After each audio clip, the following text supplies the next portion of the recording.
Patrice. Bonjour William, bonjour à tous. Le président de la République le disait hier, c'est une tragédie qui s'est déroulée sur notre sol. Nous devons en éprouver le deuil. Alors à cela, le quotidien La Provence s'emploie de manière assez spectaculaire ce matin avec cette une sur fond noir. Ce matin, il n'est évidemment pas un quotidien qui passe le drame sous silence et de nombreuses unes lui sont même consacrées. Depuis hier, on disserte sur les difficultés auxquelles vont se heurter les enquêteurs, une zone escarpée, difficile d'accès et rien ne saurait mieux l'illustrer que cette photo à la une du Télégramme. Voyez l'hélico, il paraît si petit, si ridiculement petit. Quand on a vu les premières images, maintenant... Ceux qui suivent cette affaire-là depuis le début, on croyait que ces petites plaques blanches, c'était des rochers, des éboulis. Non. En fait, ce sont des bouts d'avion. Oui, tout petits. Mais là, on ne comprenait pas au début, hier, quand on a commencé à regarder. Et quand on regarde la une du Télégramme, qu'on peut revoir, on dirait, cet hélico, que c'est un jouet perdu dans la montagne. Alors cette photo donne une idée de l'échelle des lieux dans ce pays dont Guillaume Goubert, dans son édito de la Croix, dit à juste titre qu'il fut si bien évoqué par Jean Giono, un lieu où l'été il fait bon marché en contemplant le ciel strié par les nombreuses traces blanches que laissent les avions. Alors comme souvent en pareilles circonstances, la presse sait peu de choses mais s'emploie à occuper le terrain. Elle ne le fait pas si mal d'ailleurs, même si le nombre de questions est pour l'heure plus important que celui des réponses.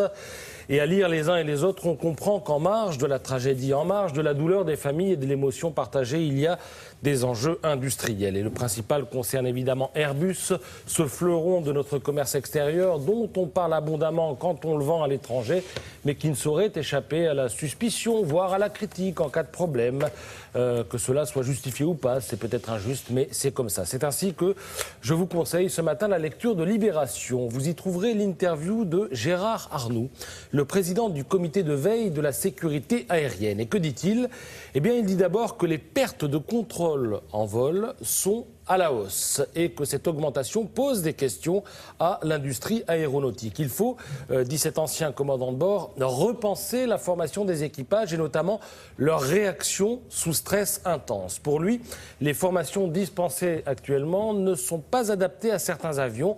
On en est conscient, dit-il, et en même temps, on est capable de fabriquer des pilotes de ligne avec 70 heures de vol. Quand on lui parle d'Airbus et de Boeing, il explique qu'il y a autant de casses chez l'un que chez l'autre, mais que chez Boeing, quand un avion tombe, eh bien, c'est en général pour des causes mécaniques. Et pour Airbus, c'est en général pour des causes informatiques, électroniques, dues à l'incompréhension de l'interface homme-machine. Et surtout, Gérard Arnoux lance un caillou dans le jardin de l'industrie. Il évoque l'accident assez récent, somme toute, du 28 décembre dernier, un Airbus d'Air India, et il s'étonne qu'à ce jour, les Indonésiens refusent toujours de communiquer le rapport intermédiaire fait depuis l'accident. Les Indonésiens ont dit qu'ils ne le transmettraient pas, dit-il. Et pourquoi, lui demande-t-on ? Eh bien, il dit bonne question. Il faudrait peut-être la leur poser, cette question. C'est ce que répond ce commandant de bord. C'est un commandant de bord, lui.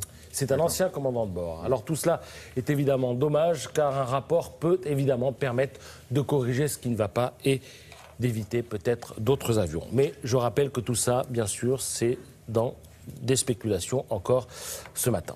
Là, quelle heure il fait jour, je sais, oui, sans doute. Et les secours il commence les recherches, l'enquête. Ouais.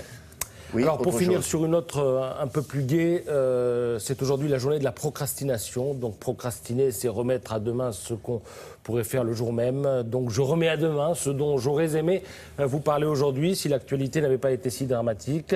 Et il s'agit de quoi demain? Du match de foot France-Brésil avec à la une de l'équipe 2 entraîneurs. Vous allez reconnaître à droite Deschamps et à gauche Dunga.